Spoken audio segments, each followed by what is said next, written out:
Excalibur et Durandal contre Plume d'Oie et Papille. Que n'est-ce une plume que le roi Arthur retira du rocher?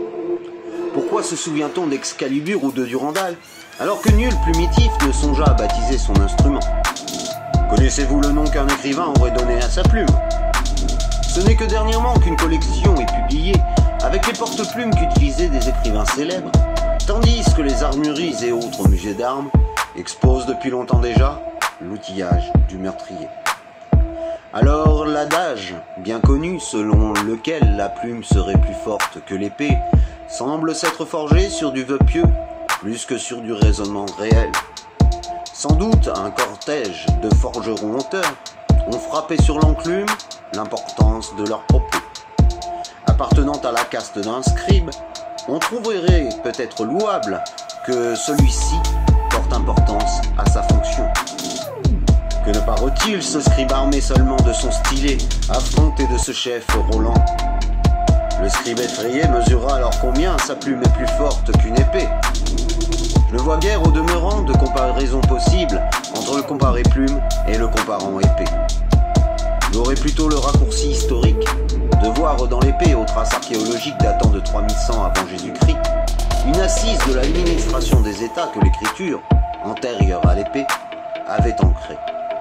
La comparaison de la plume et de l'épée est aussi fantaisiste que les confrontations de One Piece. Il faudrait demander à son créateur, Eiichiro Oda, si la plume est plus forte que l'épée. Dans le manga One Piece, les personnages ayant ingéré un fruit du démon acquièrent la capacité spéciale de ce fruit, allant du fruit du caoutchouc du héros Monkey D. Luffy à celui des ténèbres puis du tremblement de terre, possédé par et possédant l'adversaire principal, Marshall D. Teach. Seule une variété extrême de fruits du démon contribue à une variété équivalente d'opposition. Le mangaka Eiichiro Oda pourrait s'inspirer de cette opposition de la plume et de l'épée. Coupons cette digression. La plume et l'épée se ressemblent.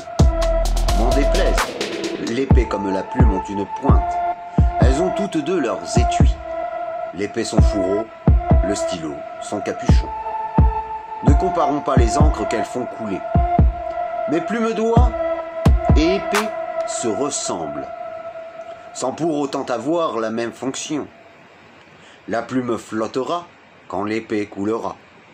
J'ai perdu. Dans l'eau, la plume est plus forte que l'épée. Allez, j'abandonne. Que nenni! Ce n'était qu'un coup d'épée dans l'eau, car je ne concède que plume et épée se ressemblent. Certes, elles sont toutes les deux à double tranchant. Cependant, elles ne tranchent pas les mêmes choses. La plume tranche dans l'abstrait. Elle tranche des avis comme pour ce sujet qui nous occupe, où l'épée tranche dans le concret, à savoir des têtes. Je n'ai pas le droit aux accessoires pour ce discours. Il n'y a que la force de la plume pour vous faire imaginer l'épée, et surtout que la plume est plus forte que l'épée. Elles se ressemblent, c'est tout. C'est pourquoi, à l'éclaironner que la plume affronte à l'octogone l'épée serait un mensonge pouvant provoquer la mort de la plume. Je ne cautionne pas le mensonge. J'y couperai court dans un deuxième temps, par un argument logique que j'étofferai plus tard. Je dirai uniquement, pour évidence en suspens, l'épée coupe la corde. L'épée est finalement celle du chevalier, défendant la veuve et l'orphelin en d'autres temps. De nos jours, ne vaut-il pas mieux se promener avec un stylo sur soi, plutôt qu'une épée dans le dos?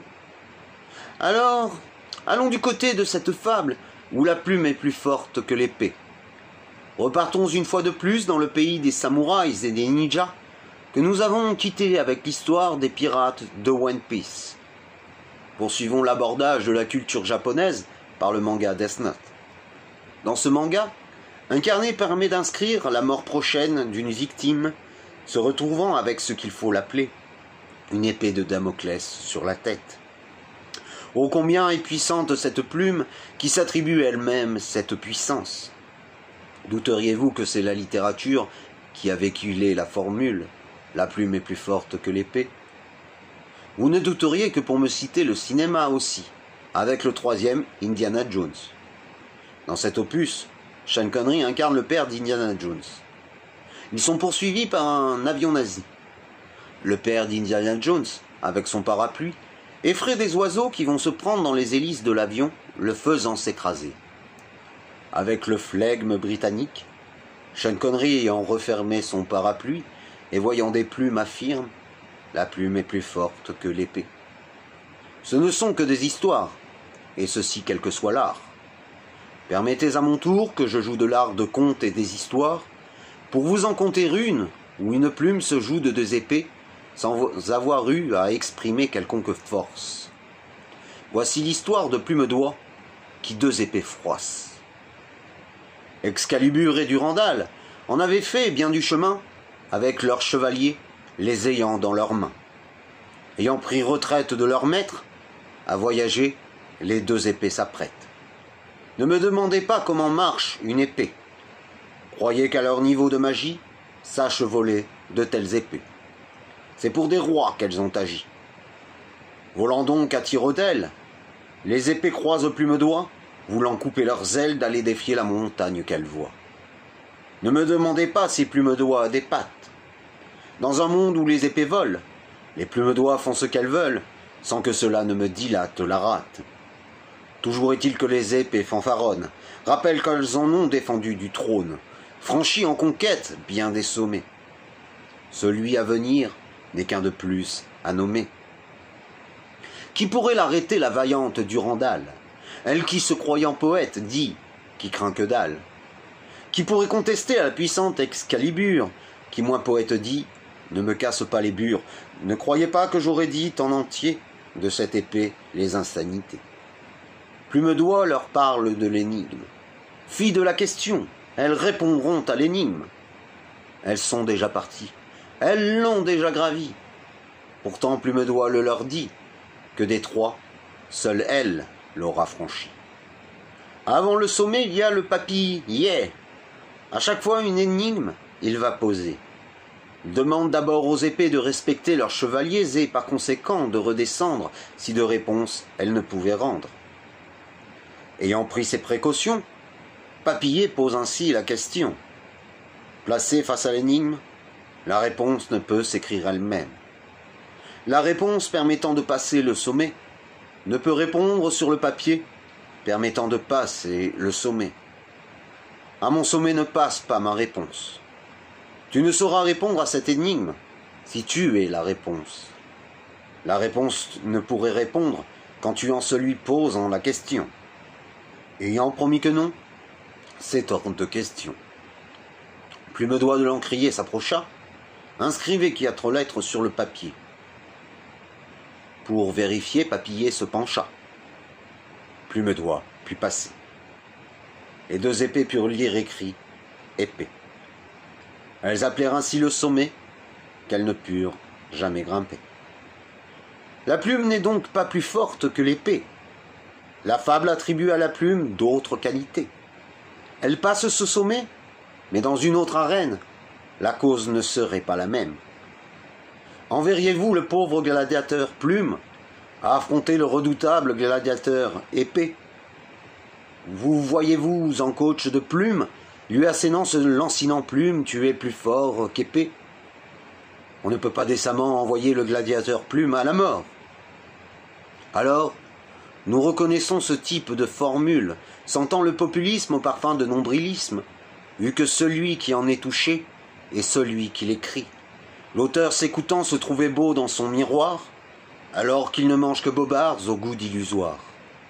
La plume ne fait que ressembler à l'épée. La plume ne devrait se complaire au même charme de la gloire que l'épée. La plume ne saurait chercher à être en compétition avec l'épée, qui est souvent celle qui l'oppresse, avant de devenir le bras armé de la plume. Le pragmatisme le dit, l'épée coupe la corde. Quand vous êtes attaché, le couteau suisse de MacGyver, ta ta ta ta ta ta ta ta ta ta ta ta, est plus efficace que le bic du baron. Nous ne parlerons alors même pas de l'efficacité de l'épée. Cela rend encore plus dérisoire que la plume soit plus forte que l'épée. Pour couper du bois en forêt, je préférerais une hache. mais je m'accommoderai certainement plus facilement d'une épée que d'un stylo. Tout est une question de contexte. Une plume dans le cul, vous êtes à la Gay Pride. Une épée dans le cul, vous êtes dans Cévennes. C'est moins joyeux. Une épée dans le cul, cela fait plus mal. Pour l'épée du chevalier défendant la veuve et l'orphelin, a été fatalement soulevée l'épée, faisant de la veuve et de l'orphelin ce qu'ils sont maintenant. Le chevalier est le passé, le présent, le futur de la veuve et l'orphelin. Si c'est de cela que Madame la Plume veut être plus forte, grand bien lui fasse. Madame la Plume est bien plus digne quand elle le veut. Elle sait aussi bien être derrière les coups de Madame l'épée. La plume n'est pas plus forte que l'épée. L'une comme l'autre sont capables de l'acheter. La plume comme l'épée sont des armes à affûter. Il y a une époque, vous ne sauriez écrire sans une lame pour tailler votre plume. La plume et l'épée n'ont pas le même tranchant, mais ont toutes les deux pour but de toucher. La plume est une épée. Enfin, oui et non, car ne le dites pas à une plume, cela la froisserait. Un dernier personnage issu de l'univers de One Piece ne pourrait que ne pas être d'accord avec l'avis la plume est plus forte que l'épée. La plume s'ancre dans l'épée. Zoro est sabreur au sein de l'équipage du capitaine Monkey D. Luffy, dont Zoro est le second. Zoro n'est pas très bavard. Tout ce que j'ai dit est exact. Si vous pensiez que je n'allais pas être bavard, il fallait déjà ne pas perdre de temps à le faire remarquer. Pour le reste, c'est exact. Mais il faut préciser que je veux devenir le meilleur sabreur du monde. Pour ce qui est de la plume plus forte que l'épée, je pense qu'elles sont complémentaires. Sans les cartes de notre navigatrice, Nami, sans les traductions de notre archéologue, Robin, sans les plans du bateau, par notre charpentier Franky, je n'irai pas bien loin sur les mers. La plume est essentielle sur notre bateau. Sans moi pour trancher les monstres marins les plus coriaces, ils auraient plus de mal. Alors oui, il n'y a pas de prédominance de la plume sur l'épée. Je sais en tout cas que je suis plus fort que le cuistot Sanji. Tu veux voir qui est le plus fort? Pour toi ce soir, bouillon et pas de rhum. Arrêtez de vous battre. Toujours à faire les imbéciles. Nami chérie, Robin d'amour, un petit cocktail? Bonne idée. En plus de nous rafraîchir, cela te rafraîchira les idées. Une limonade. Pour moi le même qu'à midi. J'y cours, j'y vole. Abandonnons cet équipage qui nous a montré ce qu'était l'harmonie de la plume et de l'épée. Revenons à la musique furtivement. Le groupe Louise Attaque, dans sa chanson « La plume », chante « Prudence en sortant ». C'est avec sûreté que je poserai comme question ultime. La plume écrit le discours. Et n'est-ce pas la mise à l'oral qui fait passer à ce discours l'épreuve de l'épée?